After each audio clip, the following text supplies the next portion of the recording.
Our scriptural foundation for today's message is Psalms 139, 15 through 18. And our message is once again entitled, A Cherished Life. A Cherished Life. When we hear the word precious, it has been defined in many ways. It's been defined as of great price, costly, valuable, very dear, highly esteemed. It has been said, nothing teaches us about the preciousness of the Creator as much as when we learn the emptiness of everything else.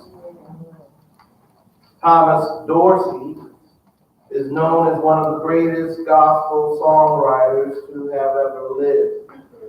In the early 1920s, he was writing songs, but the songs that he were writing were not so much gospel, but they had suggestive lyrics. However, God touched his life in 1926. In 1932, times were hard for Dorsey and others because it was a time in history that we call the Great Depression. And some people thought Dorsey's songs were still suggestive and worldly.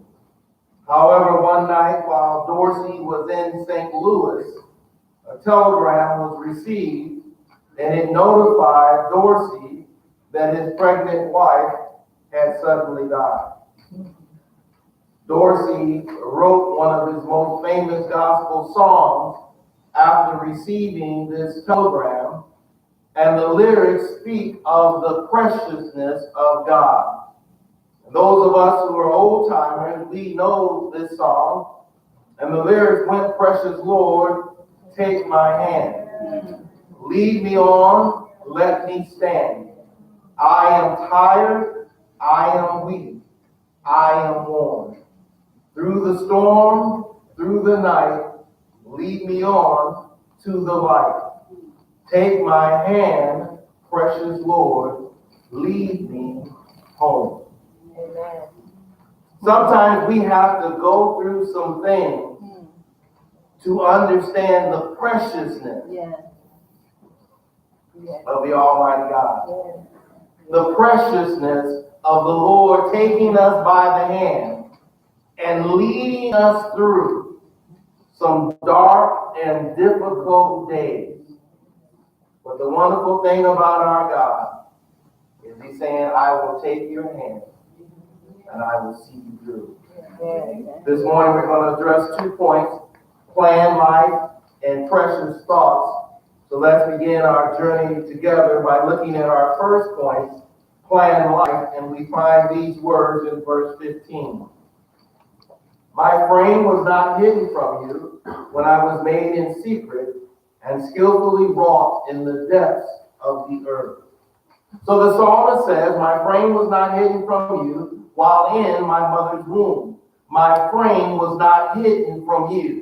Now God is speaking as though he can see inside of the womb, which he can, without the ultrasound and all the technology that we have now. God says, I was able to see through the womb even before all these inventions was made. Amen. The frame refers to our bones, our skeletal structure. The baby and mother have totally different, separate DNA. That is, on a scientific level, that baby is inside of the mother, but it is not the mother's body. So that baby is in your body, but it's not your body. The baby has his or her own blood. The baby has his or her own brain, own liver, own kidney. The baby is inside of you, but the baby is not you. Baby facts. Heartbeat. Just after 21 days, they can begin to hear the beat of the heart of the baby. 8 weeks, they have enough blood that they can function on their own blood. 9 weeks, limbs and fingers growing and the bones begin to calcify. 14 weeks, the baby begins to suck his or her own thumb. When I was at PATH, you would hear of parents that would have the ultrasound, and they would hear and see the baby moving. And one father was at the point where he was like, I'm pro-abortion, until he saw the baby hand in a certain gesture that mimicked his. And when he saw that little baby hold his hand in some particular way, it said, that's my child. It kicked in.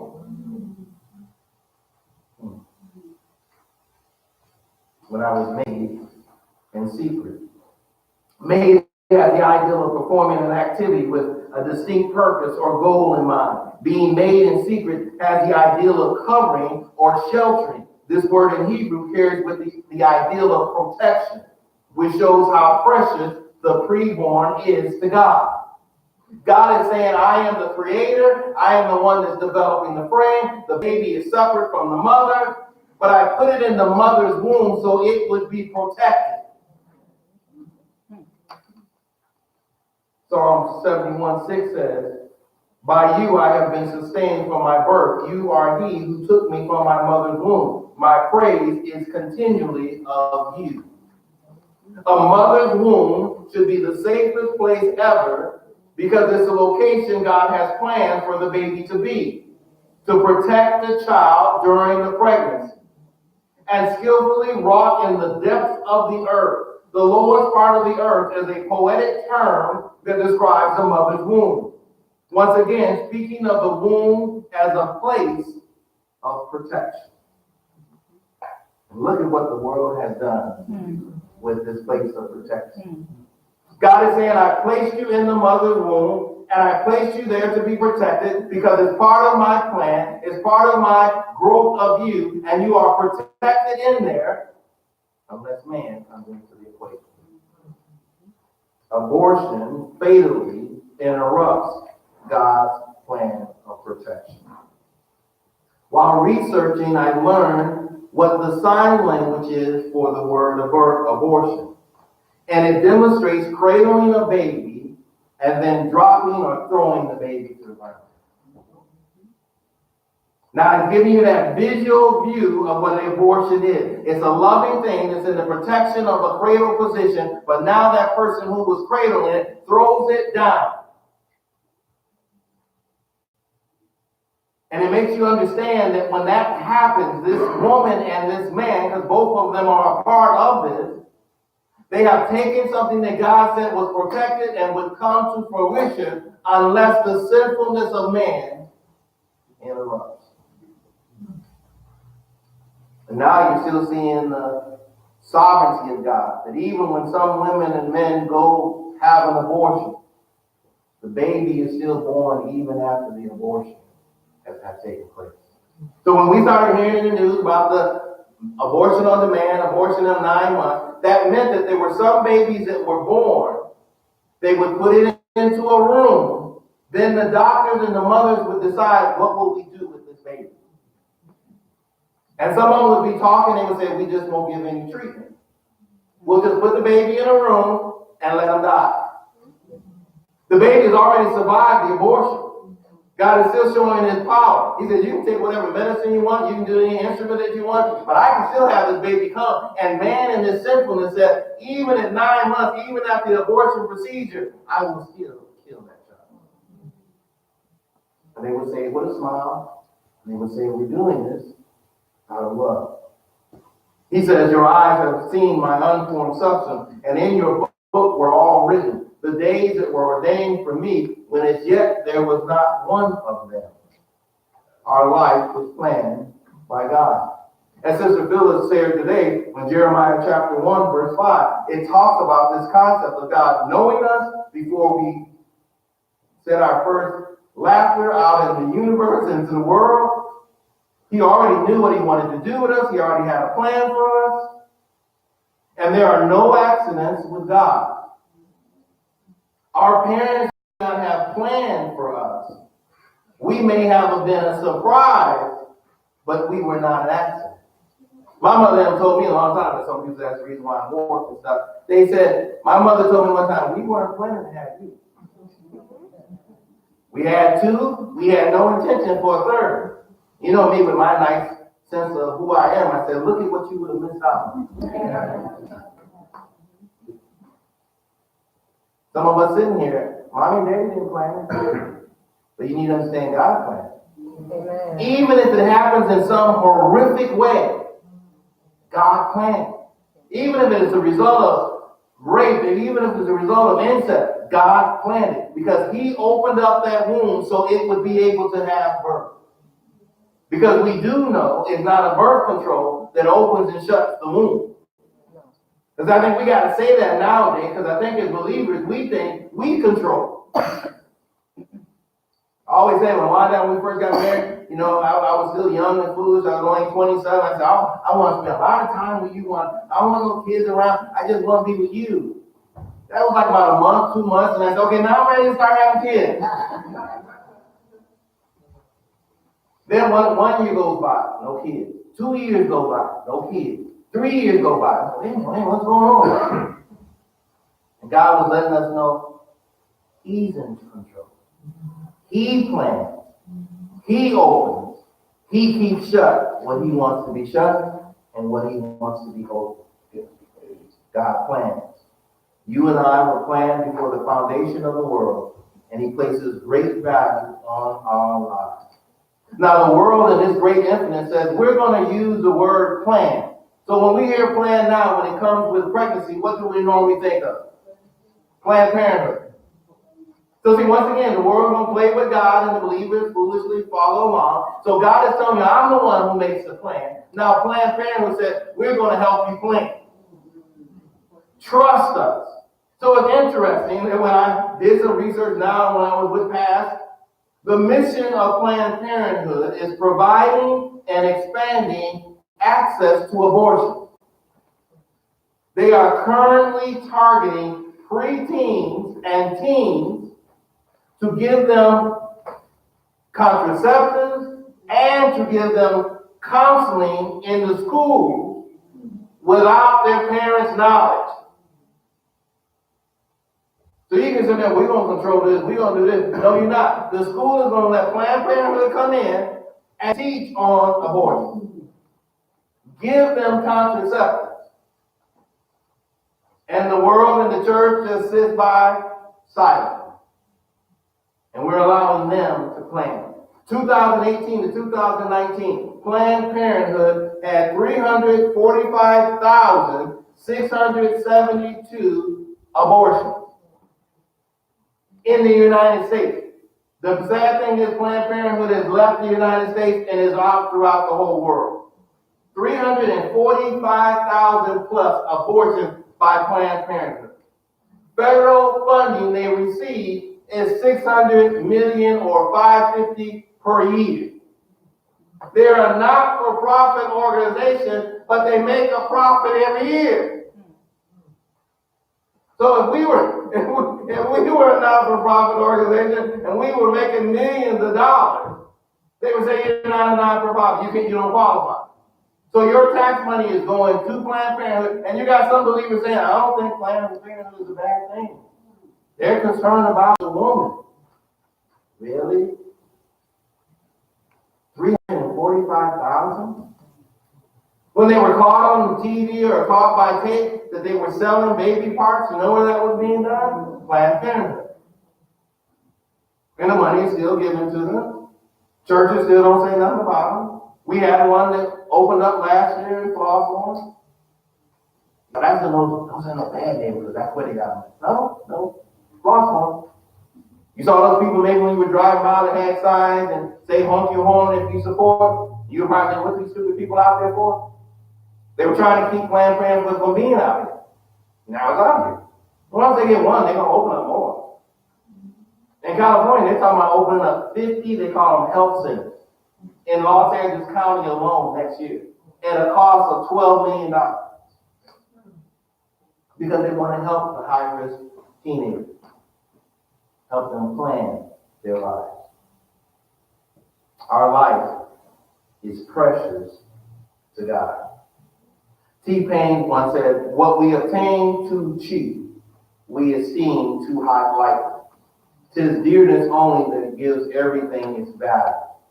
It has been said, we know the cost of everything and the value of nothing.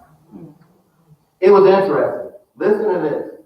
Bald eagles are an endangered species in the United States. Destroying a single egg from an eagle nest is a fine of $5,000 and or 1 year in jail. A sea turtle egg in Florida, if taken from a nest, you can be fined $20,000 and or put in prison for a year. Kill a baby on demand and people are clapping. Kill a turtle egg or a bald eagle egg and you could be in jail or fined. Something is out of balance. So now they've been on TV crying about all the animal life. Those same people that crying animal life, many of them are pro-abortion. So when you see in their tears about, oh, we endanger this, oh, we can't build this because what's going to happen to the poor animal? Now listen and follow them, and you'll see they have no problem with that 345,000 babies being killed. Why is it that we seem not to precious or give value or see as precious a preborn baby? Why is the egg and the sperm and the baby not valued while it's in the mother's womb? The psalmist rejoices because of God's intimate interest in his life. David is in awe of the fact that God has been good to him each and every day. He talks about how his days are blessed and covered with God's love even before they're born. So let's look at the second one, because this one is even more inspiring. Precious thoughts.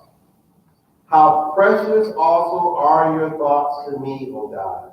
How vast is the sum of them. If I should count them, they would outnumber the sand. When I was awake, I am still with you. God sees what we are going through. He cares about us, and he is thinking about us. Amen, amen, amen, amen. Not only did God take great care in creating us, but he did it all for a purpose, his purpose.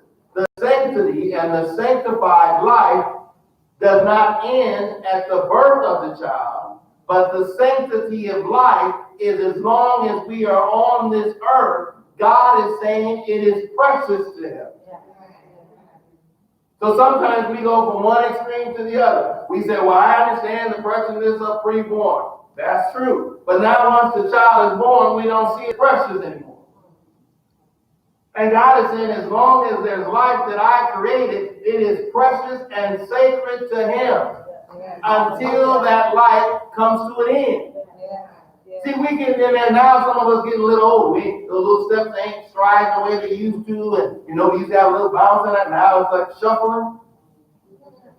You used to have all black hair. We just look at it in the mirror now. You start saying, where's all this white stuff? Now it's almost, where's all the black stuff gone? And now it's almost all white. We see that we've lost the sanctity of life at the beginning, and we've lost the sanctity of life at the end. Some of us getting a little bit older. You need to understand the world is valuing you less and less and less. The world is saying, when are you going to finally leave? So now with all the medicine that we have, we need to understand, with the new medicine that's coming, a lot of your surgery is going to be based on how old you are. And if you are a certain age, they're going to say, you are not a valuable person for us to use this medical technology with somebody who's 70, 80, 90 years old. You done lived your life. Now let these young ones do what they need to do. That's the thought pattern. So the first one is the preborn. We say, well, thank God ain't no preborn no more. Some of us are starting to get a little older. You need to understand that thinking is still going there. That we don't value life just for life. Verses 17 are not questions, they're statements of observations and realizations. The thoughts of God is seen through the eyes of David. The psalmist thinks of God's careful planning in the creation of his spirit, soul, and body. How precious are his thoughts. What does God think when he thinks about you? Have you ever thought, when you look at these verses here, 17 and 18, he's talking about God is thinking about us so much that it outnumbers the amount of sand there is. That's one of those that should just go, man. He's not talking about he thinks about Delbert, he thinks about Hilda, he thinks about Wanda, he thinks about Stephanie, he thinks about now and then. His thoughts about me are so innumerable they can't even be counted by the sand.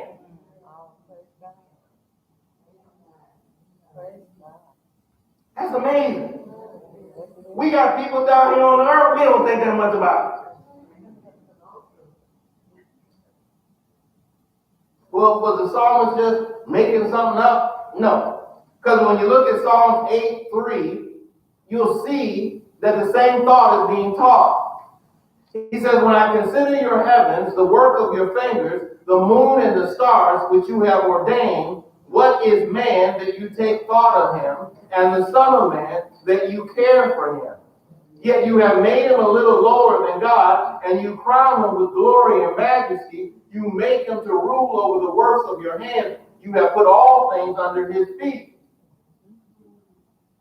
The psalmist is looking and saying, I see the great creation that you have. I see the galaxies. I see the universe. I see the mountains. I see the trees. I see all the stars. What am I in this big picture? And God says, I'm thinking of you. Let's break it down a little bit more, because you guys ain't got too happy on that. When comparing our galaxy and universe to mankind, we look so small and weak and insignificant, and yet God, who created the universe, also created us, has chosen to take notice of us. When he created everything in Genesis, he said it was good, it was very good, but when it came to us, he says, I'm taking notice of you. I am mindful of you. I am thinking of you. I have put you in a position of glory. You are just a little bit lower than the angels. That's just basically what we can do and what they can do. We are still above the angels because the angels don't have to be saved. The angels don't need a redeemer. But man needs a savior. Man needs a redeemer. John Trapp put it this way. Sorry, sickly man. A mass of mortality, a map of misery, a mixture of or compound of dirt and sin, and yet God is mindful of it. As pathetic and messed up as we are, God is mindful. He's not mindful of us because of what we can do. He's not mindful of us or giving us praise because look at what we've done. He's mindful of us just for the fact that he created us.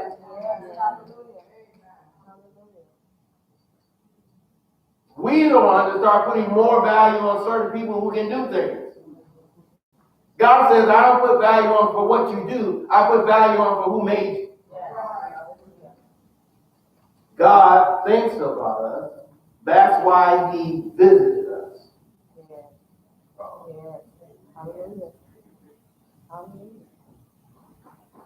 Created the universe, created the galaxy, created everything.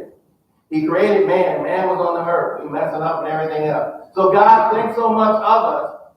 He says, I'm going to have to pay a visit to my creation.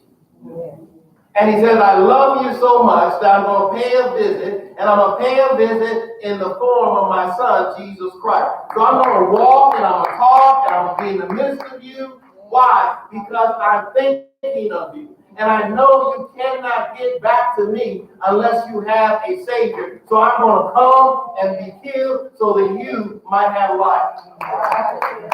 He could have just stayed up in heaven and was unattached to this world. But because he loved us and because he was thinking of us, he came down so that we can have life. The Lord Almighty has us in mind for good. God knows our days before they start.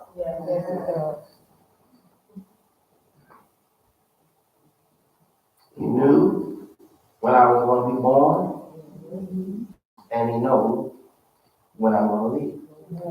He knows if I'll be on this earth when his son Jesus Christ comes back. But he says, even if he comes back, or when he comes back, if I'm alive, I'll be caught up. If I'm in the ground, I'll be resurrected. But he's thinking about everyone who's in Christ. He's not going to forget anybody. Nobody going to be left behind. If you want a mind, I'm thinking about it. When we start looking at our life, and our life sometimes seems like it's in shambles, it looks like it's just chaotic, we need to remind ourselves, God is thinking about it. See, we're getting at that point where we don't think about him, and we really don't think about him thinking of us. How many of us, before we read this or heard this, knew that God was thinking about you so much that it outnumbered the sand? Or did we just think he thought about us now and then? Or he thought about us when we did something wrong? Because my first image of God before I accepted Lord to God, and it probably carried over into my first early years of a believer, I saw God as a judge. I saw him up in heaven. You know, people back then used to always say, he sees everything, knows everything. So I'm always like, man, he got a whole list of me because all the stuff I done know. So that was my mindset of God. It wasn't my mindset, he's thinking about me not to hurt me, but to love me. He's not thinking about me how he's going to zap me with a bolt of lightning.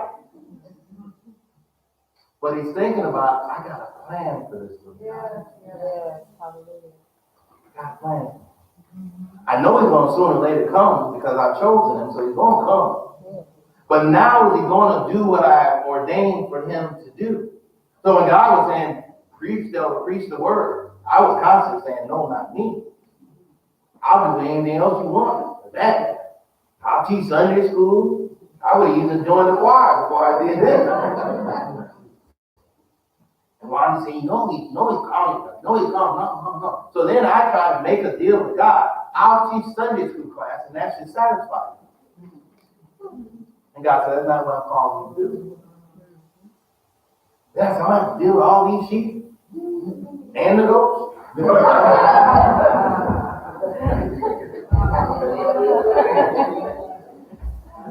that ain't something I think I'm good at. And God said, are you going to do what I've ordained you to do? Each and every one sitting here, it may not be a preacher, it may not be behind a pulpit, but he has a purpose and a plan for your life. Yes, he does. Yes, he does. The question is, are you doing what he's called you to do? Somebody said, well, I don't think you got anything. Are you? Well, maybe what his was, I want you to be the best godly parent you can be for your children so you can prepare them for what I'm going to have them do down the road. Yes, hallelujah. It ain't always about what we going to do. I always tell people, Sunday school class teachers, you say, well, I got some kids or some adults here, I don't know what they're going to do. You don't know if you got the next Billy Graham in your class. You don't know if you got the next Tony Evans in your class. And guess what? God is giving you the privilege. Teach them. But you got to do what he tells you to do. David concluded that the Lord's plans are most precious and, in fact, are innumerable. Then he says, when I awake, I am still with you. So what does that mean? So now we break that down. So what is he talking about? Now some people say this referring to the moment of his birth. The moment of his birth, he's awake and God's with him. But I think it goes deeper than merely his birth. But I think it's talking about each day when we wake up, first seeing the light of day. The psalmist is saying, I know each and every day that I wake up, you are with me. Yes, hallelujah. When I awake in the morning, you are with me, and you are with me throughout the day because you are thinking about me throughout the day. Mm.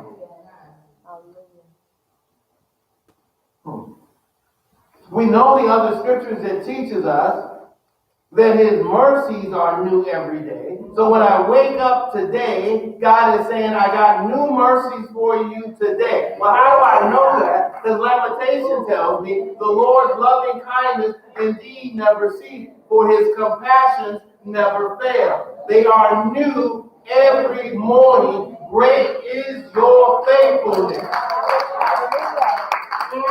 So when I wake up, now I'm waking up and I'm not thinking about what did the Bucks do or not do. I'm waking up and saying, God, you are with me for another day. God, you are going to protect me for another day. God, you are going to sustain me for another day. God, you got more mercy for me another day. Because I'm going to mess up again. But your mercies don't run out. So now when I wake up, I ain't peeking up an eye to see where I'm at. I'm awakening and saying, now I'm going to bask in your glory. It's not just another day. It's another glorious day. It's not just another day that I'm going to get through. It's another day that my God is thinking about me. And he's saying, I'm faithful. Ain't a day going to go by that I'm not going to be thinking about you. It ain't going to be just an accidental thought. I'm purposely thinking about you. And what we can do together if I just be faithful to you. We talked about in class today as we close about saints being lonely. Can't be alone. Because I got a God who keeps me from being alone. I got a God who loves me so much, who thinks about me so much, that has my good in his mind every day. And he's saying, you're not going to get what you deserve because of my mercy. Praise the Lord. Praise the Lord. When I think about the times I resist, quench, stifle the Holy Spirit, God could say, I'm going to treat you like I did in the New Testament and zap you, and he did it right where you stand. But he gives me another chance. He shows me mercy. And you ought to be able to say, thank you, amen. Because whether you know it or not, he's showing you mercy. Each and every day, he's showing you mercy. Because that's the type of God we serve. A cherished life because we believe in a God who cherishes whatever he creates. Let's pray. Father, we thank you, Lord, once again for traveling through this passage of Scripture. We thank you, Lord, for using the psalmist to remind us that the sanctity of life does not end in the mother's womb, but it goes until the day that we take our last breath on this earth. But the sanctity of life is not even in there, because for eternity, our lives are sacred to you, and they are precious to you. So if there's anyone here today who does not understand how precious they are in God's sight, Lord, I pray something has been said today to resonate in their hearts. And as we sung the song today, if someone is going through a difficult, challenging time in their lives right now, God knows about it, God cares about it, and as Thomas Dorsey wrote, he is ready, willing, and able to take you by the hand and lead you through the storm. We thank you, praise you, we love you. And we say all these things in the name of your Son, Jesus Christ. Amen. So now as we prepare to reflect on what has been said, there may have been something said in the message today that God is speaking to you.